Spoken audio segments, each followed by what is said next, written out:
우리가 성경의 인물 중에서 가장 많이 알고 있는 인물이며 또한 많이 어떻게 본다면 부러워하는 신앙의 모델이 되는 인물을 꼽는다면 아마 아브라함일 겁니다. 아브라함을 우리가 그 믿음의 사람으로서 그 믿음을 본받고자 하고 또 그 삶을 부러워하는 부분들은 여러 가지가 있겠지만 아마도 아브라함에 대한 시각, 아브라함에 대한 이제 어떤 그 마음은 대부분 어디에서 좀 정해졌을까라고 생각한다면 히브리서 11장에서 나오는 오늘 본문이 아닐까, 아브라함을 믿음의 사람으로서 이야기하는 바로 그 장면이 아닐까라고 생각을 합니다. 그래서 우리는 이제 히브리서 11장 오늘 본문을 통해서 어디를 보냐면 아브라함이 이제 본격적으로 등장하는 창세기 11장부터 12장부터의 이야기들을 보게 되어집니다. 아브라함은 실제로 믿음의 사람이었죠. 그 믿음의 사람이었습니다. 그리고 그 믿음의 사람이 되는 것은 어떤 일인가, 어디로부터 시작되어지냐면 오늘 8절에서도 보면 11장 8절에서도 보면 부르심을 받았을 때에 순종하여 장래의 유업으로 받을 땅으로 나아갈새 갈 바를 알지 못하고 나아갔다라고 이제 말씀하고 있습니다. 그러니까 갈 바를 알지 못하고 믿음으로 나아갔다라는 것이 히브리서 기자의 결론이죠. 그리고 이제 그 다음에도 이제 믿음으로 아브라함의 모습을 보여주고 있는데 믿음으로 갈 바를 알지 못하고 나아갔다라는 사실, 이것이 우리에게 있어서 믿음에 대한 본질을 분명하게 알려주는 겁니다. 그러니까 믿음이라는 것은 무엇인가 명확하게 보여지는 것을 펼쳐가는 것이 아닌 보이지 않는 것을 쫓아가는 것이다 라는 것이 전제가 되어지는 것이죠. 그러니까 우리 눈앞에 펼쳐진 무엇인가를 붙잡고 그것을 나가는 것이 아닌 보이지 않는 것, 전혀 다른 길이다라는 것입니다. 그러니까 좀 더 극단적으로 얘기하면 길이 없는 곳으로 나아가는 것이 무엇인가? 믿음이다라는 것이죠. 지난주에 어떻게 하다 보니까 복권에 대한 이야기를 잠깐 하게 되어졌는데, 그러면서 이제 복권을 살 때, 우리가 복권을 살 때, 죄송합니다. 여러분들 복권을 안 사시죠? 복권을 사는 사람들을 볼 때, 또는 이제 내가 만약에 가상으로라도 내가 복권을 산다면이라고 했을 때, 가정한다면, 여러분 복권을 사는 사람들이 내가 복권이 안 될 거다라고 생각하고 살까요? 아니면 내가 복권이 될 거다라고 생각하며 살까요? 조금 더 정확하게 말하면 이겁니다. 복권이 안 되더라도 내가 이 복권을 샀을 때 이 당첨금을 가지고 내가 어떻게 할까? 어떻게 사용할까? 어떻게 쓸까를 생각하면서 사나요? 아니면 아무것도 어차피 안 될 거야 라는 마음을 가지고 살까요? 대부분은 전자일 겁니다. 그러니까 내가 당첨이 될 거다라는 생각과 또 이 당첨금이 됐을 때 당첨금으로 무엇을 할까를 가지고 생각을 합니다. 그 상상을 할 때 누구나 다 기뻐합니다. 왜? 즐거워합니다. 왜? 상상만으로도 그것이 내 삶의 부족함들이 채워지고 여러 가지 일들을 할 수 있기 때문이죠.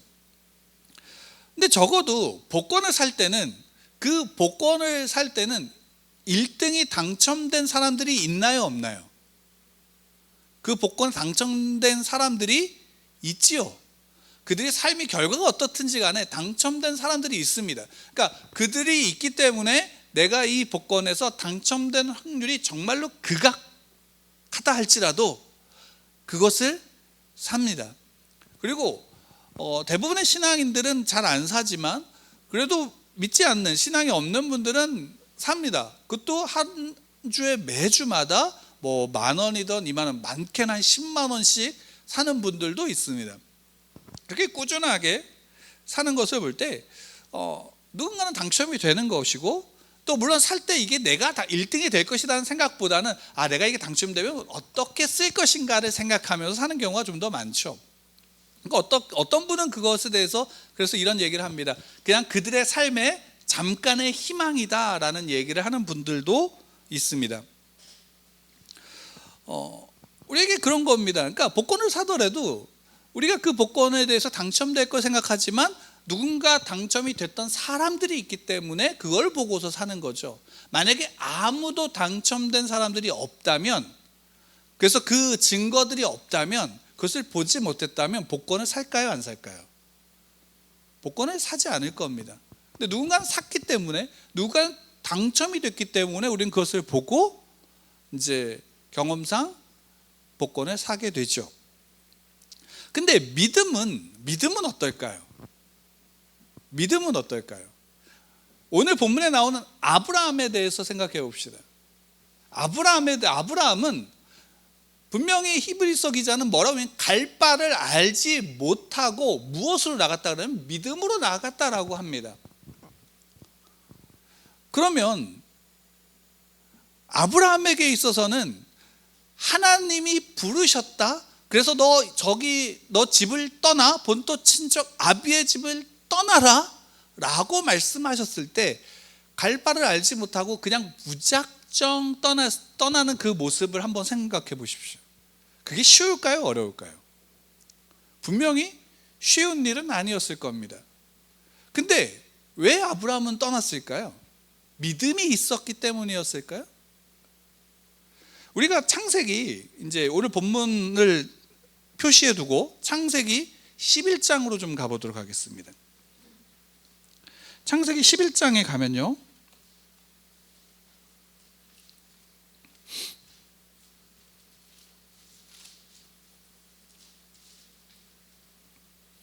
11장 27절부터 보게 되어지면 우리가 한 가지 잘 생각하지 않는 부분을 좀 보게 되어지는데,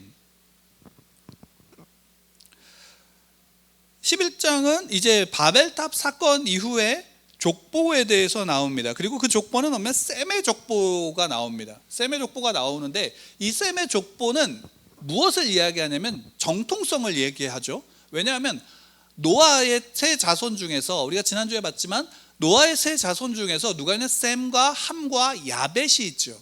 그 셈과 함과 야벳의 정통성, 그러니까 노아로부터 이어진 정통성은 누구로 이어지냐면 셈으로 이어집니다. 그리고 그 셈의 후손이 누구냐면 바로 아브라함이다라는 것을 보여주고 있죠. 그러면서 27절 이후에 이제 아브라함의 아버지 바로 데라가 나옵니다. 그리고 재밌는 사실은 뭐냐면 우리는 아브라함만이 믿음으로 말미암아 갈대아 우르에서 나온 것으로 보지만 그 앞에서 보게 되어지면 실제로 하나님은 누구를 부른 거냐면 데라의 가족을 부른 겁니다. 그리고 데라의 가족에 누가 속해 있냐면 아브라함이 속해져 있는 것이죠. 그러면 여러분 한번 생각해 보십시오. 아브라함 그 데라 가문은 지금 첫 번째로 직업이 뭡니까? 우상을 만드는 가정이죠. 가문이에요. 가업이 우상을 만드는 거예요. 그런데 한번 재미있다라고 하는 부분이 여기입니다. 데라는, 아브라함은 누구의 직계입니까? 노아의 직계죠. 셈의 직계죠. 그런데 뭘 만들고 있습니까? 우상을 만들고 있다라는 사실이죠. 그러면 여기에서 우리가 한 가지 알 수 있는 것은 뭐냐면, 그 외 다른 자손으로 파생되어질 수 있지만 적어도 아브라함으로 이어지는 이 직계, 족보 속에서 있는 이 직계의 족보 안에서는 그 믿음이 아브라함까지 이어졌나요? 안 이어졌나요? 하나님을 믿는 믿음이 이어졌을까요? 안 이어졌을까요? 적어도 우상을 만든다라는 측면에서 봤을 때는 이어지지 않았다라는 것이죠. 물론 하나님을 형상화하는 우상을 만드는 사람이었을 수 있지만 우리가 모세의 출애굽기를 통해서 보게 되어질 때 하나님 인간으로 만든, 또 자연의 어떤 것으로도 하나님의 형상을 만들지 말라고 말씀하셨죠. 그 얘기는 결국 지금 아브라함의 모습을 보면, 왜냐하면 더군다나 이 모세가 이 창세기를 기록하던 이 시기에서의 관점으로 본다면 아브라함을 향해서 그 믿음이 제대로 이어지지 않았다라는 사실입니다. 또 두 번째는 뭐냐면 아브라함이 여기서는 11장의 27절 이하에서 보게 되어지면 이 데라의 가족들이 왜 다 갈대아 우르에서 나왔냐라는 거죠. 본토 친척이라는 것은 어디입니까? 갈대아 우르죠. 거기에서 왜 나왔냐라는 것이죠. 그리고 나와서 결국 지금 정착한 곳이 12장에 들어가기 전에 정착한 곳이 어디냐면 하란입니다. 우리가 흔히 그런 얘기를 하죠. 하란에 멈춘 이유는 뭐냐면 하란이 소위 말한다면 문명국가와 야만의 시대가 만나는 경계점이다라고 하기 때문에 우리가 그 하란에서 멈췄을 것이다 라는 얘기를 하기도 합니다. 어쨌든 그건 사실이죠. 왜? 가나안 땅으로 들어가는 경계에 하란이 있기 때문에 그 하란에서 멈춘 겁니다. 근데 이 하란에서 지금 누가 죽냐면 아브라함의 형제가 죽고 결국 데라도 여기에서 죽어서 묻히게 되어집니다. 그리고 그 후에 이제 아브라함이 조카 롯과 함께 아내 사라와 함께 가나안 땅으로 들어가게 되는 장면이죠. 여기에서 우리가 이제 생각해 볼 게 이겁니다. 뭐냐면 왜 데라는 그 모든 식소를 데리고 갈대아 우르에서 나왔냐라는 거죠. 왜 나왔을까요? 분명한 것은 하나님의 부르심입니다. 하나님이 부르셨기 때문입니다. 그럼 정말 이 하나님이 어떤 분인지 알았기 때문에 나왔다라기보다는 오히려 그들이 갈 바를 알지 못해서 나온 이유는 뭐냐면 신이라는 존재의 부름 때문입니다. 그러니까 그것이 어떤 신인지 모르지만 그 신적인 존재의 그 부름에 만약에 응하지 않으면 이 당시 고대 사회 속에서는 이것을 응하지 않으면 어떤 일이 벌어지냐면 불행이 닥칠까봐, 그 신의 분노가 닥칠까봐에 대한 두려움이 좀 더 컸을 겁니다. 이거는 어떻게 볼 수 있냐면 오늘날에도 여러분 무당들 중에서 신내림을 받는 사람들이 있죠. 그 신내림을 받는 사람들이 왜 신내림을 받냐면 그 신이 자기에게 왔는데 그거를 거부하면 소위 말하면 그들이 얘기하는 신병을 앓기 때문입니다. 그래서 그것에 벗어날 수 있는 것은 의학적인 방법이 아니라 신내림을 받아야 하기 때문에 소위 말한다면 무당이 되는 겁니다.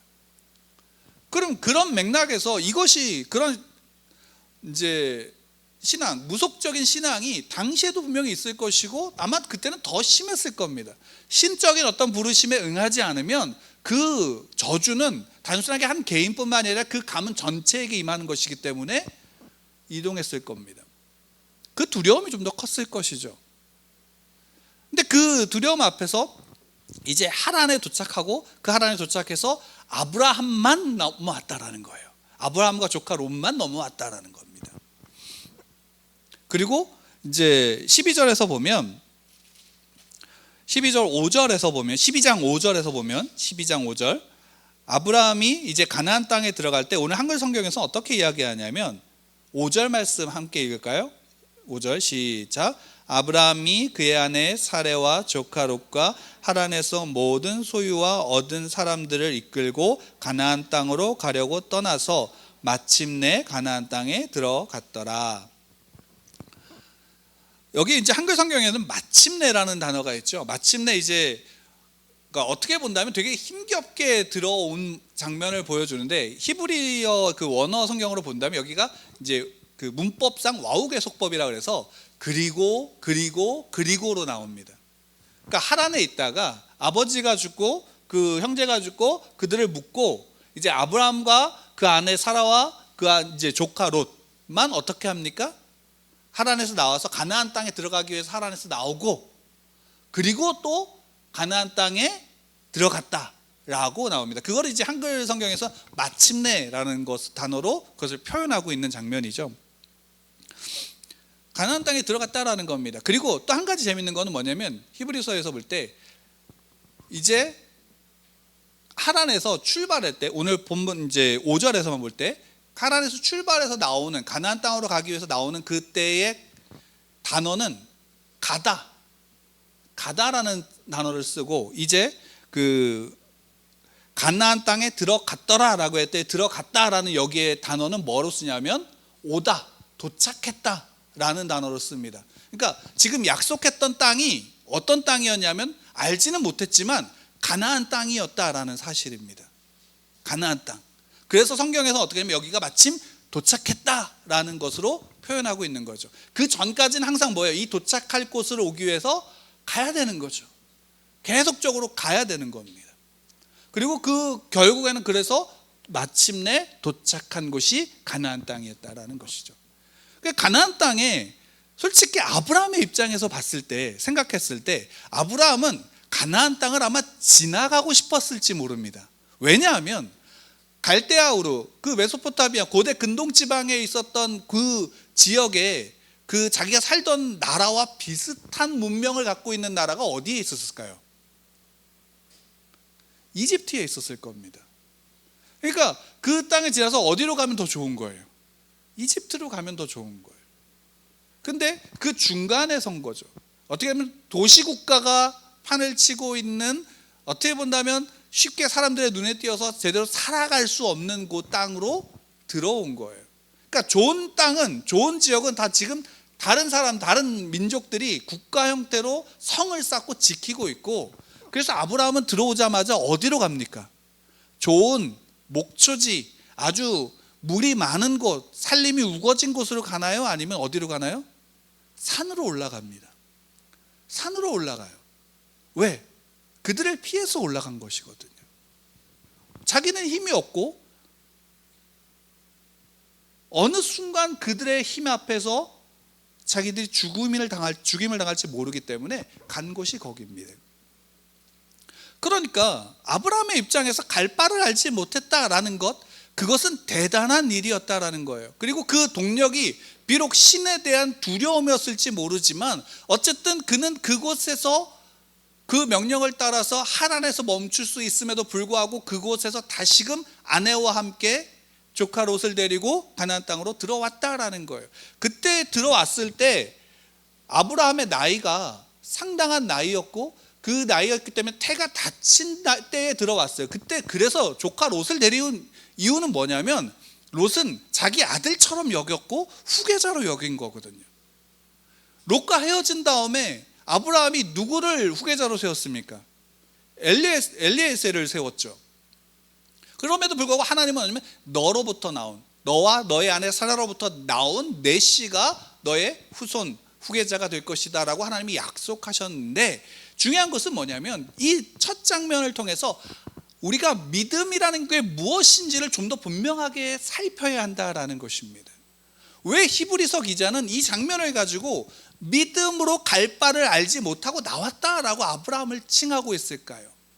이때 현실적으로 본다면 아브라함은 아브라함 자신의 믿음이 아니다라는 사실은 우리가 성경을 조금만 하나씩 꼬집어서 보면 알 수 있어요. 그럼에도 불구하고 히브리서 기자는 믿음으로 나왔다라고 말하고 있는 거예요. 그리고 우리도 동일하죠. 우리도 동일하게 히브리서 기자와 동일한 시각을 가지고 아브라함은 믿음으로 나왔다라고 믿고 있어요. 왜일까요? 이 믿음의 본질이 어디로부터 시작하기 때문입니까? 믿음은 나로부터 시작하는 것이 아니다라는 사실을 우리에게 알려주는 거예요. 믿음은 어디로부터 시작하시는 거냐면 하나님으로부터 시작하는 거예요. 하나님으로부터 시작하고 하나님의 부르심으로부터 시작하는 거예요.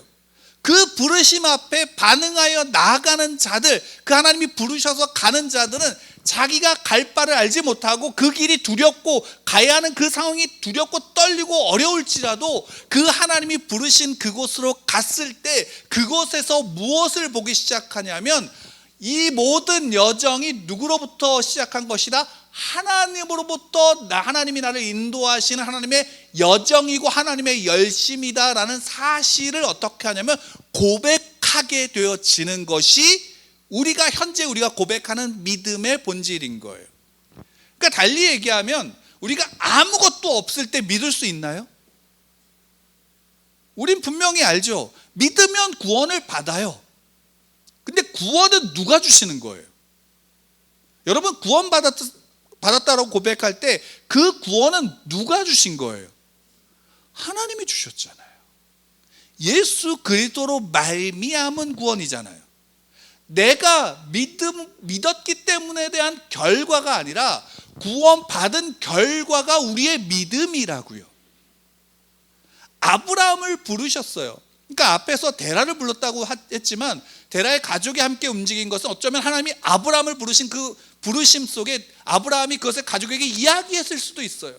그러면 그것으로 말미암아 가족이 함께 움직였을 수도 있어요. 그것은 정확하게 알지 못합니다. 근데 적어도 아브라함만이 끝까지 왔고 아브라함만이 어떤 사람으로 칭함하냐면 믿음의 사람이다라고 히브리서 기자는 말하고 있는 거죠.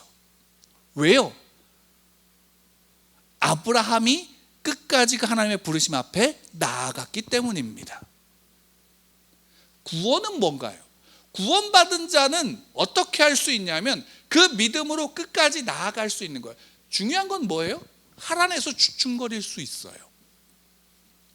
하란에서 주춤거릴 수 있다고요. 내가 앞에 한 발자국 더 나아가야 되는 길은 야만의 시대고 절망의 시대고 암흑의 시대이고 그 속은 고통과 환난 많이 있는 시대, 그런 환경일지라도 그것을 보면 누구든지 주춤할 수 있어요. 머뭇거릴 수 있다고요. 근데 예수 그리스도를 믿는 믿음, 구원받은 믿음은 어떠한가요? 결국에는 마침내 거기에서 가서 도착하는 바로 그곳 가나안 땅에 도착하게 되어진다라는 것입니다. 그러면 이 여정들을 볼까요? 이 여정 가운데 있었던 그 여정은 다 무엇이 되어지는 거예요? 주춤거렸던 그 여정조차도 무엇이 되어지는 거예요?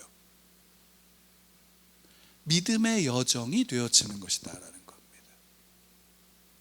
여러분, 우리가 믿은 후에 믿기 전에 나의 과거, 믿기 전에 내가 경험했던 내 앞에 펼쳐졌던 모든 일들을 바라보는 시각과 말한 그 고백과 믿은 후에 내가 예수 그리스도를 나의 구주로 영접하여 이제 내가 구원받은 하나님의 은혜의 백성임을 고백하고 난 다음에 내 앞에 펼쳐졌던 모든 과거에 있었던 모든 일들을 바라보는 시각이 같은가요?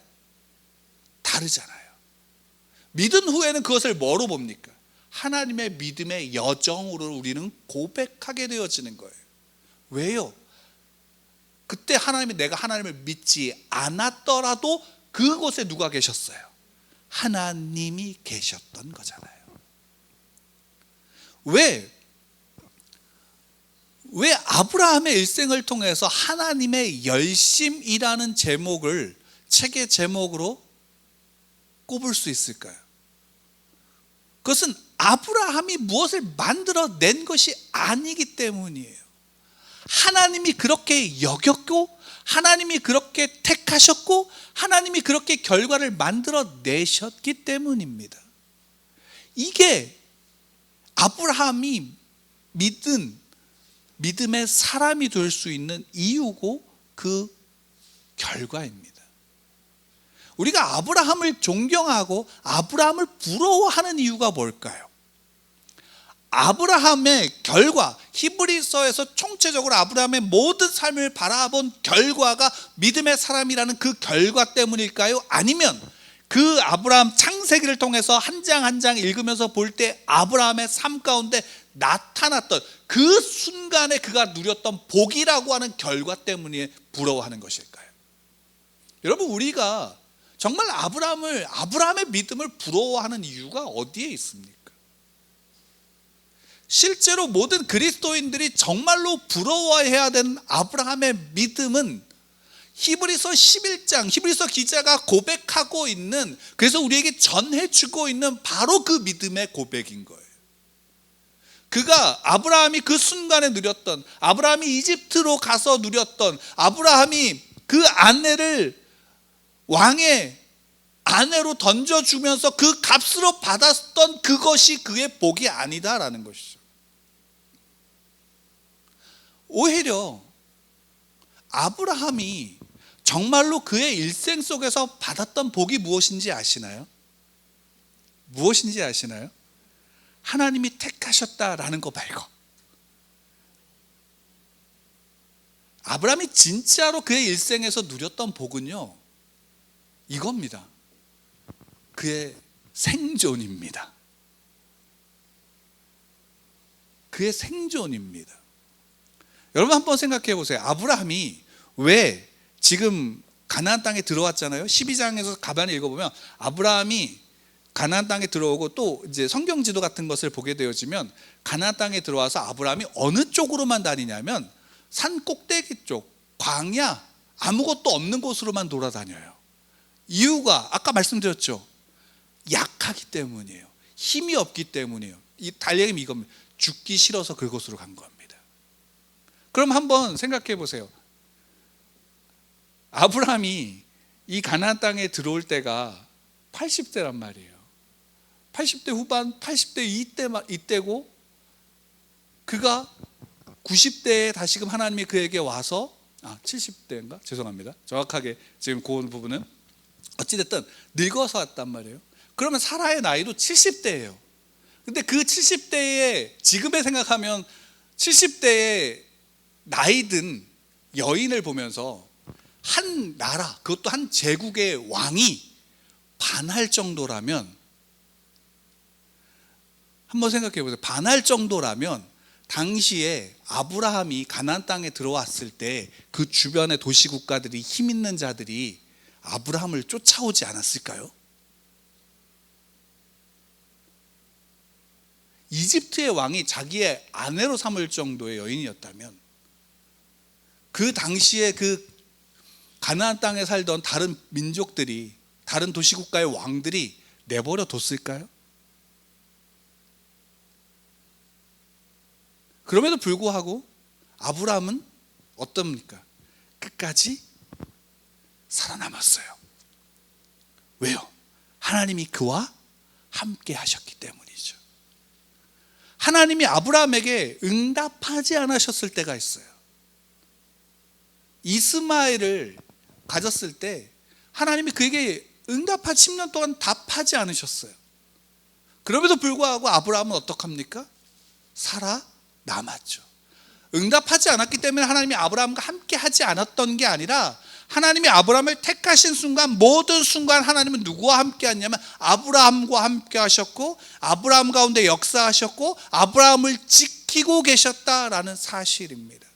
여러분들이 지금 내가 예수를 나의 구주로 믿고 영접한 지금 이 순간부터 하나님이 나를 지키셨고 나를 돌보셨다가 아니라 내가 이미 알지 못했던 나의 모든 태초 전부터 하나님은 나를 예비하셨고 내 삶을 지키셨고 내 삶을 이끌어 오셨다라는 겁니다. 그 사이에 내가 인지하지 못했던 순간이 있다 할지라도 그 순간 하나님은 나를 지키셨다라는 겁니다. 그래서 우리가 지금 이 순간 어떻게 하면 살아서 예수를 나의 구주로 영접하여 고백하고 있는 것 아닙니까? 살아있는 것 그 자체가 아브라함에게는 너무나도 큰 복이었다라는 사실입니다. 지금 이 순간 우리도 살았기 때문에 하나님이 내게 허락하신 복을 알 수 있고 고백할 수 있는 겁니다. 또한 내가 알지 못하고 내가 인정하고 싶지 않더라도 결국에는 그 질문 속에 하나님은 답하실 겁니다. 내가 너를 택했다. 내가 너와 함께 했다라고 하나님은 답하실 겁니다. 여러분들 궁금증 속에서 답을 해주실 겁니다. 왜요? 하나님이 여러분을 택하셨고 하나님이 나를 구원하셨기 때문입니다. 그 여정 속에서 아브라함의 여정을 보십시오. 그 믿음의 여정 속에서 아브라함이 어떻게 믿었는가의 시각이 아닌 하나님이 어떻게 아브라함을 믿게 하셨는가의 시각으로 성경을 보십시오. 어떤 것이 펼쳐질 것 같습니까? 하나님이 얼만큼 그를 붙잡고 이끌어 왔는지, 결국에 그가 하나님을 인지하고 정말 하나님만이 나의 하나님이십니다, 내 독자 이삭을 드릴지라도, 정말로 그의 생명을 드릴지라도 하나님은 그를 다시 살리실 것입니다 라는 믿음, 그 부활의 믿음을 가졌기 때문에 어떡합니까? 이삭을 바칠 수 있는, 결국 하나님은 어떤 분이다? 아브라함에게 있어서는 좋으신 하나님이다 라는 결과의 믿음을 고백하고 있는 겁니다. 제가 이전에도 5달란트 받은 자, 2달란트 받은 자, 1달란트 받은 자의 비유를 말씀드렸습니다. 한 달란트 받은 자의 잘못은 어디에 있나요? 하나님을, 자기의 주인을 믿지 않은 겁니다. 어떤 주인으로? 선한 주인으로 믿지 않은 겁니다. 여러분 한번 생각해 보십시오. 온 세계에 하나님을 믿지 않는 사람들이 있습니까? 어떻게 본다면 그들은 자기들의 하나님을 다 믿습니다. 근데 그들의 하나님은 어떤 하나님입니까? 성경이 우리에게 보여주고 있는 바로 그 하나님이십니까? 선하신 하나님이신가요? 성경이 우리에게 보여주고 있는, 말씀해주고 있고 알려주고 있는 바로 그 하나님이십니까?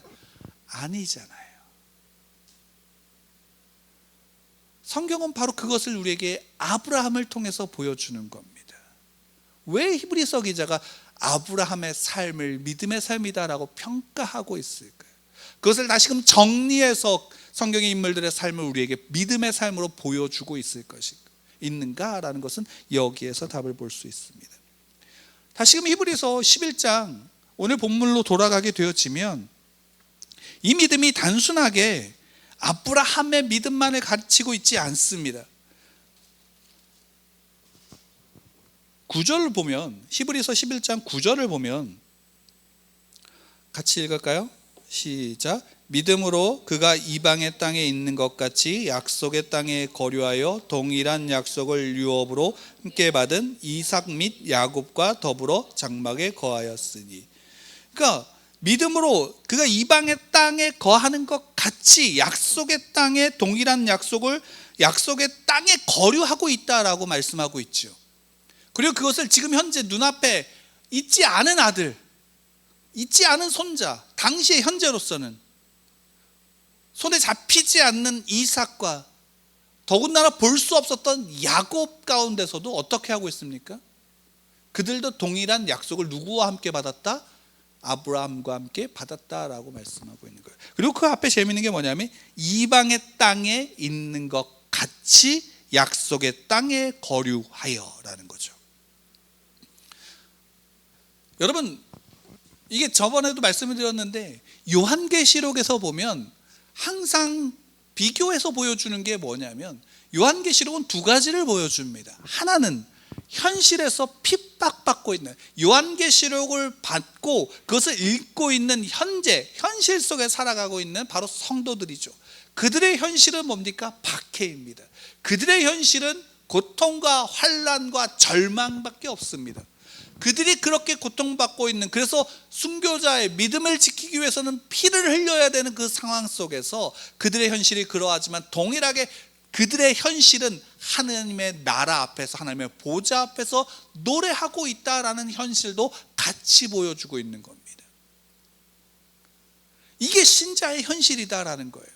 내가 눈앞에 보여져 있는 여기는 이방인들과 같은, 이방인들의 나라와 같은 곳일지라도 결국에는 내가 어디에 있는가? 하나님의 약속의 땅에 거류하고 있다. 내가 하나님의 도성에서 살고 있다. 하나님의 나라 안에 살고 있고 그분 앞에서 노래하고 있는 존재가 바로 나이다. 하나님의 사람들이다. 하나님의 백성들이다 라는 것을 알려주고 있는 것입니다.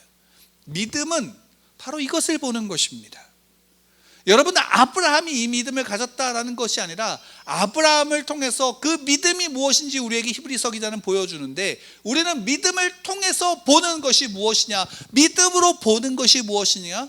히브리서 11장 1절에 믿음은 바라는 것들의 실제다, 보이지 않는 것들의 증거다라는 것이 바로 그 믿음이다라고 하는 것.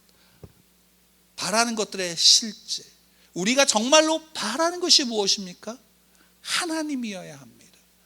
우리의 증거는 무엇입니까? 하나님의 나라를 내가 살아가고 있다라는 증거가 하나님의 성도들의 삶의 증거여야 하는 것입니다. 여러분, 우리가 믿음으로 말미암아 하나님 앞에 나왔고 믿음으로 말미암아 하나님을 예배하고 기도하며 하나님을 노래합니다. 그 믿음이 복입니다. 왜? 하나님이 우리에게, 구원받은 자에게 허락하신 하나님을 보는, 하나님을 누리는, 하나님과 함께 할 수 있음을 증명할 수 있는, 내 자신에게 증명하는 복이 믿음이기 때문입니다. 그래서 믿음은 바라는 것들의 실상이요 보이지 않는 것들의 증거가 되는 것입니다. 보이지 않는 이삭, 보이지 않는 야곱조차도 결국 그 나라에 살아가고 있고, 결국 마지막 모리아산에서의 아브라함의 믿음의 고백은 하나님이 이삭을 부활시킬 것이다라는, 부활의 신앙이다라고 고백하고 있는 겁니다.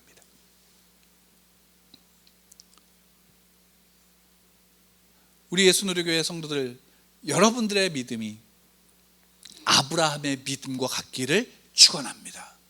아브라함이 받고 있는 복이 여러분들의 그래서 복이 되어지는 겁니다.